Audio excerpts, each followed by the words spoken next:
do you think there will be a shuffle for Team Secret? For Team Secret? Could be. Yeah. Some retire. I mean, I don't know. I really don't know if somebody retires or not. Probably not this year. Some shuffles, pretty sure that will happen in the team. Well, we have OG for sure going to have some kind of changes. Mad. Oh my goodness, did I call him Mad? Seb has. Well, he is kind of mad sometimes. Yeah. Well, it's so funny how you sometimes like can't shake your new muscle memory. Yeah.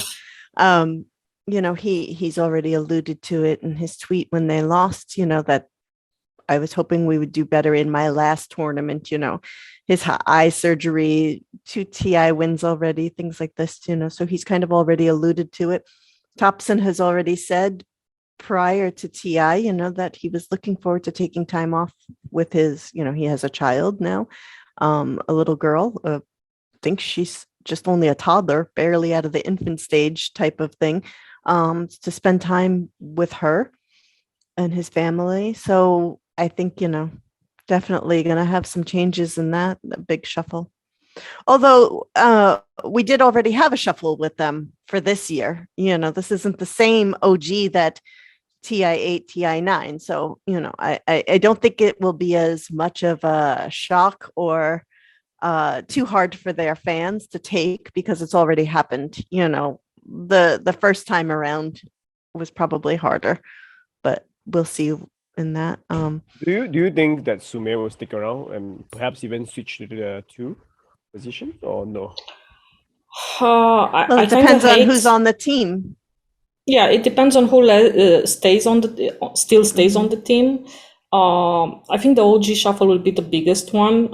It's kind of, it was expected already to see some retirements there, and I think these 3-peat not going the way they planned, it was really the last shot for many of them, the last push. And I said that before TI, I think if they had more time with Sumail for real to play with him from the same location, and to go through some tournaments with him, probably the OG story would have been very different at TI. Unfortunately, just a month or something like that, just before the qualifiers he joined, was not enough. Well, he was there once before.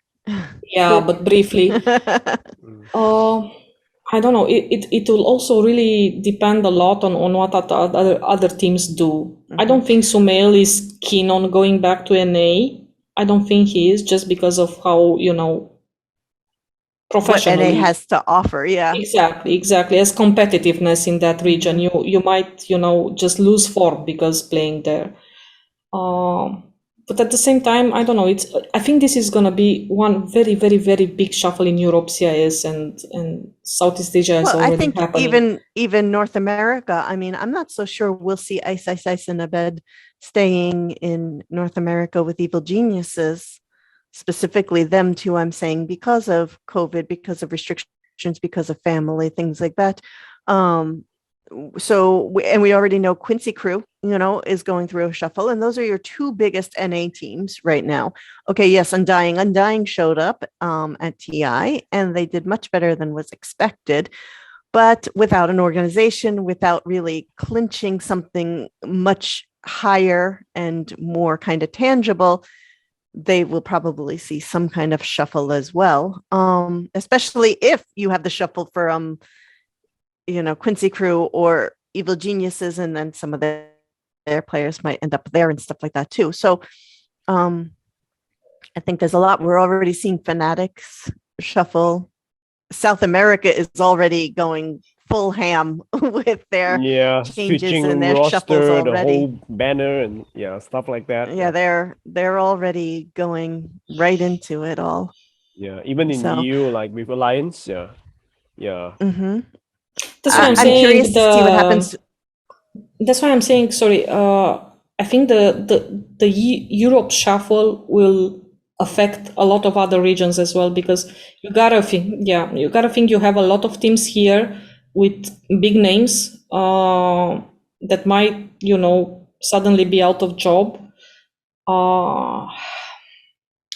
It's Well, gonna I'm be curious funny. too. We have Team Nigma, who we haven't even talked about because they weren't at TI, Tundra. but that doesn't mean they're Tundra, they're not going to be affected by the shuffle or be a part of it and have their own changes and everything too. So, and all of those players that weren't in TI, but that do have a lot of potential, do have a lot of talent, do have a lot of experience. When all these shuffles happen, they may get picked up for one of these other bigger teams, and then that is kind of where their team will then start to fall apart.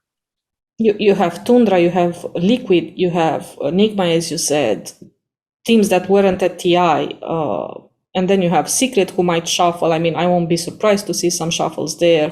Alliance is already happening. There's way too many teams, organizations, not teams, way too many options in Europe right now. And I think one more thing to add also is because like I think for this coming year is according to rumors, it likely will be a 3 DPC season, right? DPC 1, 2, 3. It's not a rumor, it's just something that Valve communicated as a proposal. So it's not official, but that's the proposal from Valve. Yeah. And with it that in stays mind, like that.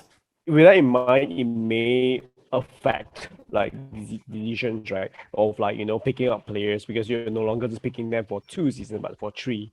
So like, for those players that are coming from out like the external region, for example, like SEA, going to EU or NA, there's a lot of logistic issues to talk about as well. So yeah, I definitely agree with what Christy you said about like Abed and ISSI. They may actually move out of NA because of that. Yeah.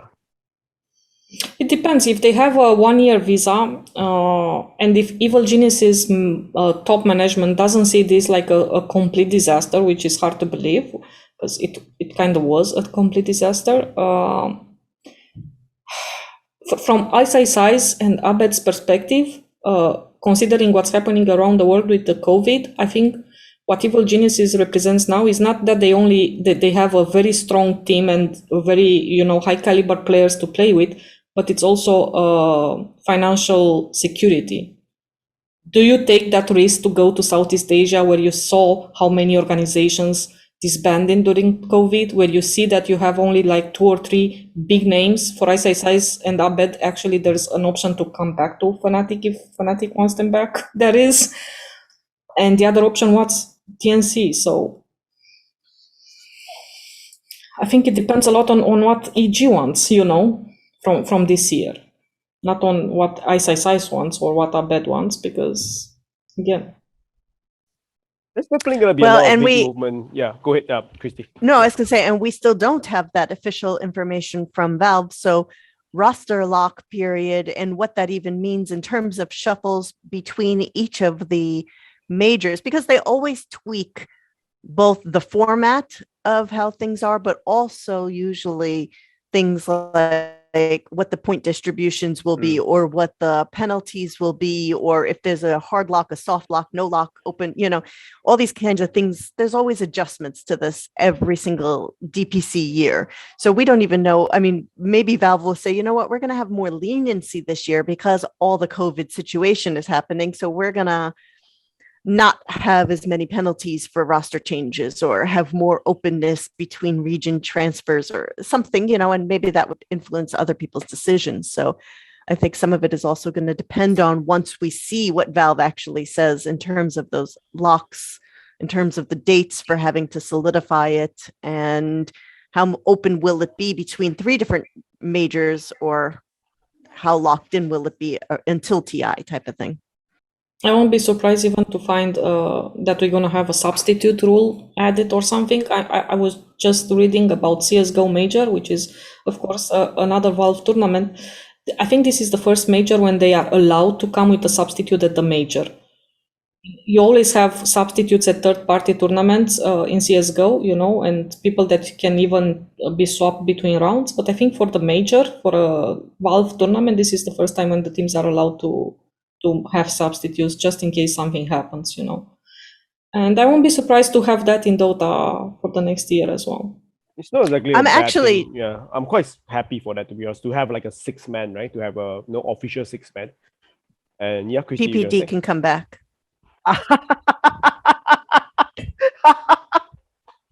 Yes, as a player coach. Yes, you're right. You're right. The sixth man. So I actually was quite surprised for this TI that we saw no significant Stand-in. subs. Yeah. Yeah. I mean, we had the assistant coach for Team Aster. What was that, one day? Yeah, that's about it. That's just one I day. think, Yeah. it was fairly insignificant as a whole. And especially after we had so many for Singapore major, that was kind of the stand-in major, Yeah. So there was definitely that was a pleasant surprise for me as well. I was fearful we were going to see a lot more impact from the entire results or the journeys or the teams situations, because they would have to have last minute players come in. Where would you get them from? Who would they be? All of that kind of stuff. And that actually didn't happen. And I was surprised and happy to see that, especially even considering that we knew people had COVID right before the event and everything. So, thinking they would be too ill to play GT, these kinds of, maybe they weren't feeling their best, but they at least were able to manage to play and get through things. And so that was a big difference, and something that I was pleasantly surprised about, because, me and my cynicism and my bitterness when it comes to this, I was expecting to see, this be a bigger issue than it did. That's true. So. One thing for sure. Yeah, Dave, go ahead. Yeah. I was just saying one thing that, helped them to, avoid the standing situation is that the group stage took a lot of time. It was like 5 days. So there is time with the day off, then for the playoffs, and probably you're not playing on the first day, or, there was time for players to recover, even they had like some illnesses. Well, for the majors, the group stages is what, 2 days, 3 days sometimes. There's no time. Like 2 or something. Plus they only just arrive and then play. Yeah. So there was nothing there either. Mm. So post shuffle, we have a mega. Yep. We have a mega thread to address all of the confirmed post shuffle things, because we know how Reddit goes wild with rumors and whisperings and, all various things. So it's all the confirmed stuff, keeping track day by day, hour by hour, even when all of that goes down. So it's easy for everybody to keep track of.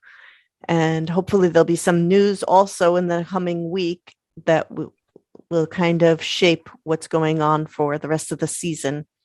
Yeah, do follow us on like any social media, and we also put a link in the description for the shuffle log. It's gonna be a lot of movements for the next few weeks, I'm sure of it. And yeah, with that, I think we're pretty much done for today. There's also a little bit of tease that we'll be bringing back Gosu Award, just for TI. It's like a special TI edition. Look out for that in the coming few days. There'll be some very fun, I would say, community award for us to really tribute and honor, some of the fantastic storylines that happened during this definitely eventful TI10, I would say. Yeah, regardless of the ups and downs, it is still eventful. There's still a lot of things to talk about. And I'm sure a lot of people like myself is really feeling a bit lost, without this TI10. But yeah, at least we have the transfers. We have all this shuffling going up. There's still a lot of Dota content, and otherwise you can just hop onto a pub game and play Magnus. Yeah, Oh, Freddie, please, no. I have been trying to play a few games. I've almost every game without fail you will see a Magnus or Tiny. Yeah. I made peace with myself that I'm not Fate Beyond after TI6. I was clearly not able to play any of his heroes, and I made peace that I'm not Collapse. And I hope people will understand that they are not Collapse. I mean, the Magnus pick rate this week, wow. And and the MMR is just like, It's okay to pick Magnus, but it's not okay to try to do crazy moves like Collapse all the time. If you fail once, don't try again. Just not everyone are like are built like that, to make all No, those to be honest, legendary zero plays. honest talk, I love that people, once they see something True. that works super good in TI, they want to try it. And I love that people, that go not on, but go in unranked. Please go in unranked and play That is 200 Magnus games if you want per day. Not in ranked games, please. Yeah. All right. With that, we are done for today. And we'll see you guys next time. Remember to like, share, and even comment or whatever you want to tell us. Anything, any questions that or even your own predictions in regards to the shuffle. Let us know in the comment section. And see you guys next time.